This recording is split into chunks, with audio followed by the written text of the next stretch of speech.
Now me, I've been in the street 18 years, and I just spent my life there. You know what I'm saying? And what I've seen for myself, trying to press forward, you know what I'm saying? They don't have programs like you got this one stop.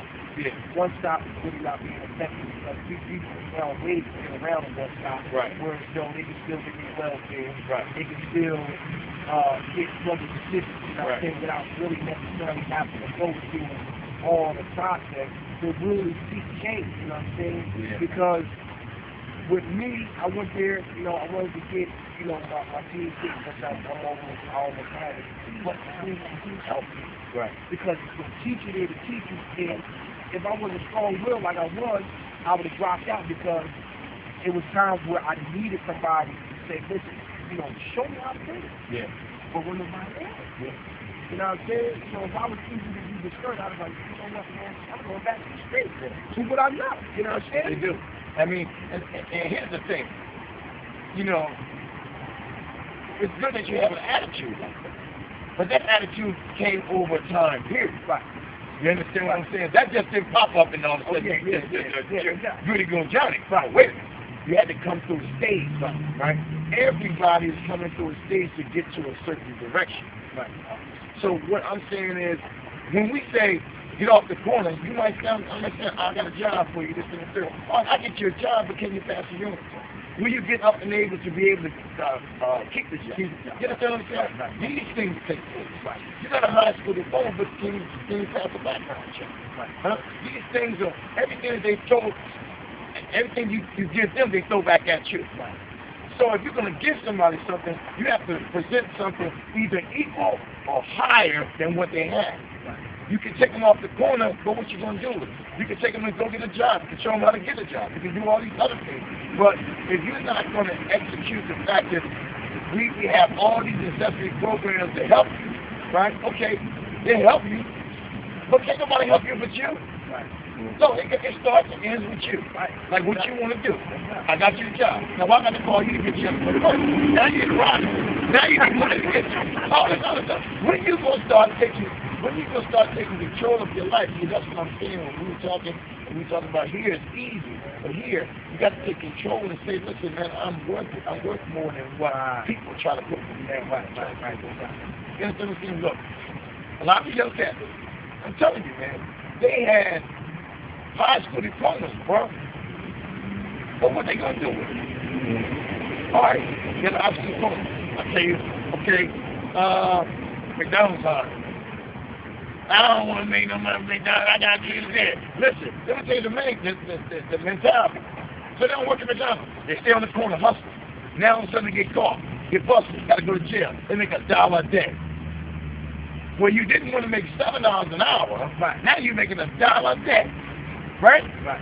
$1 a day, got to buy tuna fish and noodles to eat, to survive later on. Right. You got to wash the drawers out with soap, so you got to buy soap. All that's good. $30 a month. Right. And they're taking your fines on that. Yeah. And look, if you got child support, they're taking $2 out of each pay. So they're taking $2 for your child support, they're taking $1 for your fines. You understand? So now you got $27. Now, bro, you living on $27 a month now. Because you didn't want to take your husband and get a job that was $200 or $300 or $500 every 2 weeks or whatever. Right? It's a mindset, man. Yeah, but the mindset comes from the heart. Right?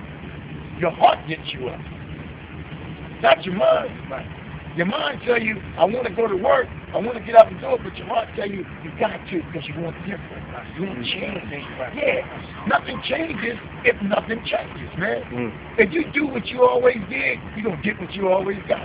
That ain't going to change. Yeah, no doubt. You know, you can try to say, oh, I'm going to do it this way, I'm going to do it that way. Hey, bro. But the bottom line is, man, we all got good thoughts about doing something different. But if nothing changes, man, nothing ain't gonna change, bro. Change is easy. The resistance to change is hard. Because we always want to do what we want to do. I'm going to do what I want to do, and that's the way it's going to be. And the hell with it. You know, it's 2 words, man, that can either, it's 2 words to defeat us. And once them 2 words, it's like a light switch, right? When them 2 words kick, it tears us down. It's like kryptonite to Superman. You know what them 2 words is? Fuck it. Yeah. You know when you hear them two words, fuck it, can't nobody stop. Ain't it in love? You try to stop it. You know what I'm saying? So once them two words kick in, the negative thinking starts getting bigger and bigger and bigger and bigger and bigger. And it grows and grows and grows until you're out of order, man. And by the time they bring you back down, man, you're saying, damn, shit, too late. It happened. You know, the bottom line is, keep it simple, stupid. If you do dumb stuff, you're going to get locked up. What is it about niggas that think that, let me tell you something, man. What is it about niggas that think that, I'm on the corner selling drugs, right? I'm on the corner selling drugs. Now, I'd rather stay on the corner selling drugs to you, get busted, go to jail, right? Now, I don't care having the opportunity to get a house and all this other stuff. Now I'm in the jail cell with 4 cats, right?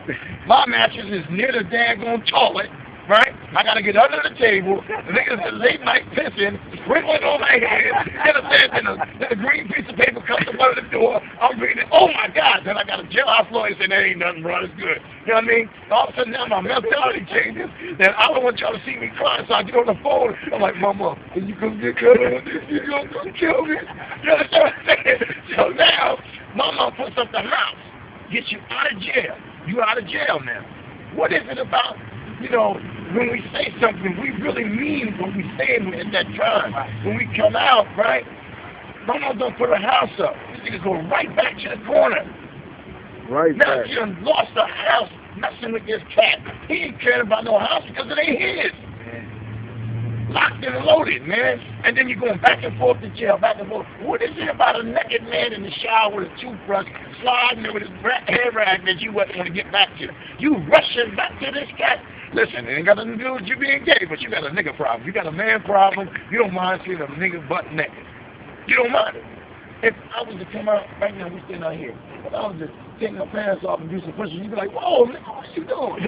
Right. You know, it's okay for you to watch that nigga do a push-up. You know what I'm saying? You ain't got no problem. You ain't got no problem. Nigga jump off the boat and be like, let me get 20 years. You look at him like, that was 15, bro.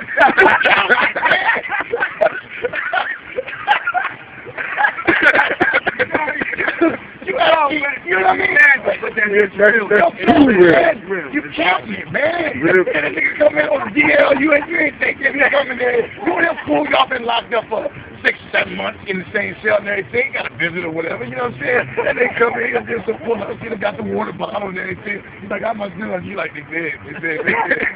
Yo, man, this is a man you talking about, man. Yeah. Then he's like, this here's a man, put my baby all back there, man. Just get the back on him.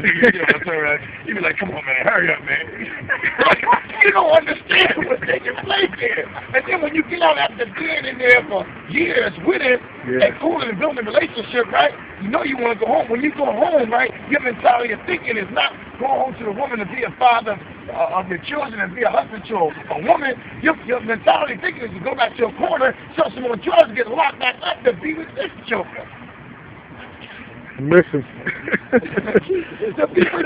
Come on, man. That's what crazy. is it about a man? What is it about being around men that fascinates you so much that you got to go back to where you know you're going to jail?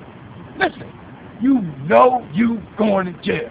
Listen, and you know butt naked Danny is dead, waiting to get somebody to count his push-ups. Nigga, and you gonna count them. I'm gonna trade the syrup tray for the egg tray. I'm gonna trade the biscuit tray for the, you know, it's a cycle, man. It's a cycle. Nigga, look, I'm gonna tell you something. I had one guy, I'm gonna say this. One guy said he came home and he was putting toilet paper on his mom's toilet seat, and his mom came in there screaming, said, I'm wasting my toilet. That's what he knows. That's all he knows. She called him in there to eat. He had a spoon, big giant spoon in his back pocket. You know, the salad spoon. He had the biggest spoon in the crib, man, in his back pocket, man. Then she caught him with his slippers on inside her shower. She went to go put his robe in there, and the dude had his slippers on in the shower. See, this is talking about institutional law. You understand? And you talking about, look, so the girl came, she seen him, so he said, hey, how you doing? He's like, all right. He just come home, yeah.